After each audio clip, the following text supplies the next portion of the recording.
warahmatullahi wabarakatuh.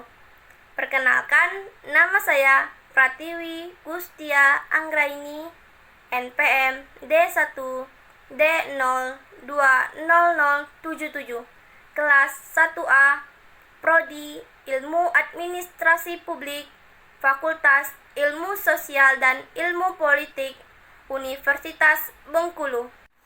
Assalamualaikum warahmatullahi wabarakatuh. Salam sejahtera bagi kita semua.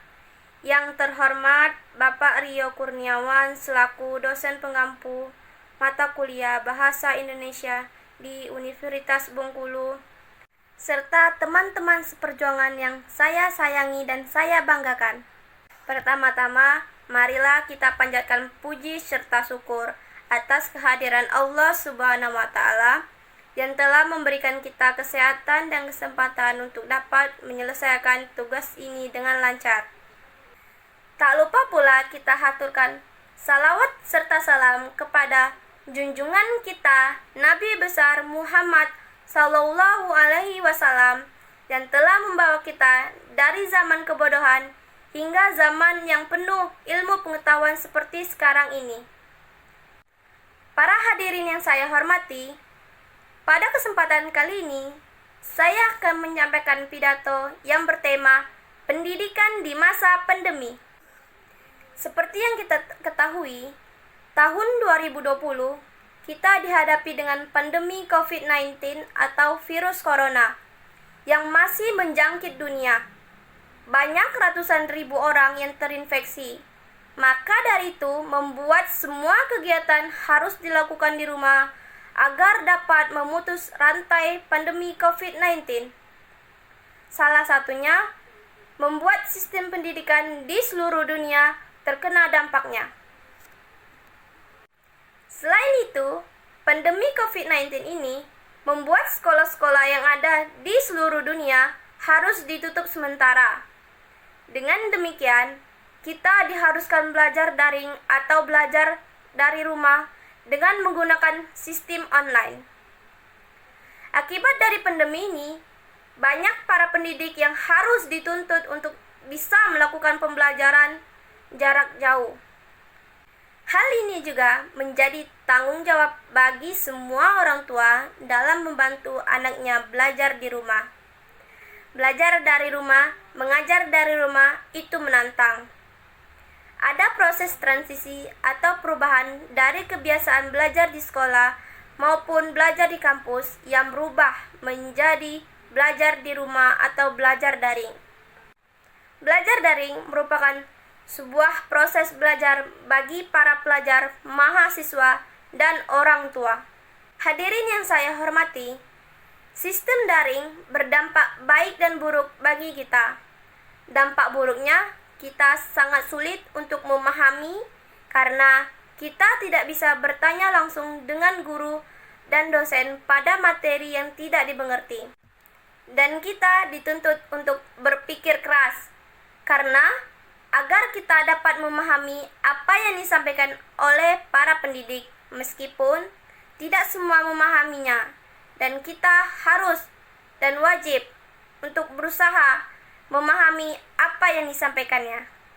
Selain itu, dampak baiknya di masa pandemi juga dapat melatih serta menanamkan kebiasaan belajar mandiri melalui kelas daring yang diikuti oleh siswa-siswi maupun mahasiswa. Hadirin yang saya hormati, sistem belajar dilaksanakan melalui personal komputer atau laptop yang terhubung dengan jaringan internet.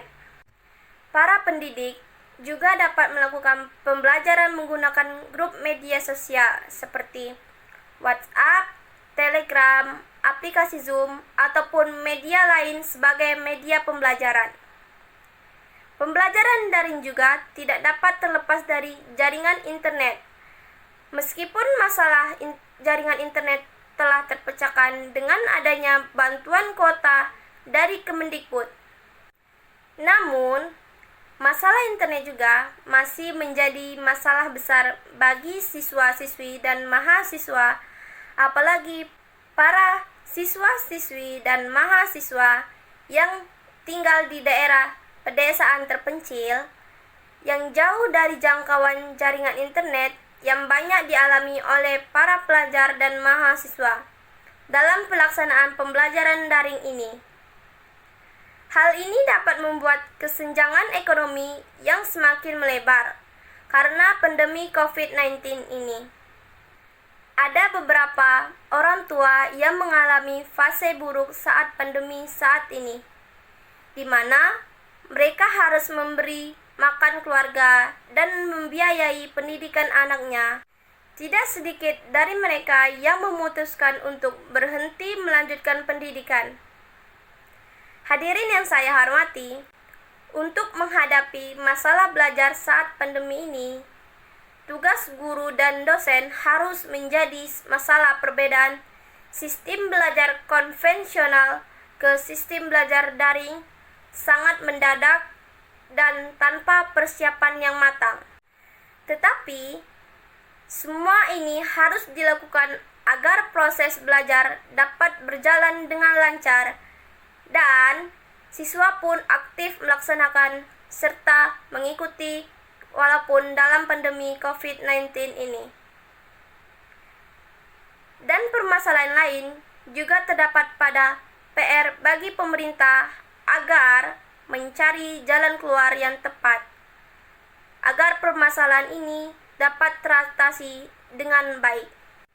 Hadirin yang saya hormati, untuk menghadapi masalah belajar saat pandemi ini, marilah kita bersama-sama untuk belajar dengan giat, gunakan kuota internet dari Kemendikbud dengan sebaik mungkin, serta belajar dengan tepat waktu dan jangan menunda-nunda tugas yang diberikan oleh para pendidik. Oleh sebab itu, marilah kita semangat dalam belajar, pergunakan waktu di rumah untuk meningkatkan bakat, kemampuan, dan kreativitas kita. Semoga kita dan keluarga kita terhindar dari virus corona dan selalu patuhi protokol kesehatan dengan memakai masker, menjaga jarak, serta menghindari dari kerumunan. Demikian pidato yang dapat saya sampaikan tentang pendidikan di masa pandemi. Semoga bermanfaat bagi kita semua. Mohon maaf apabila ada kata yang kurang berkenan, dan kepada Allah saya mohon ampun. Wabillahi taufik wal hidayah. Wassalamualaikum warahmatullahi wabarakatuh.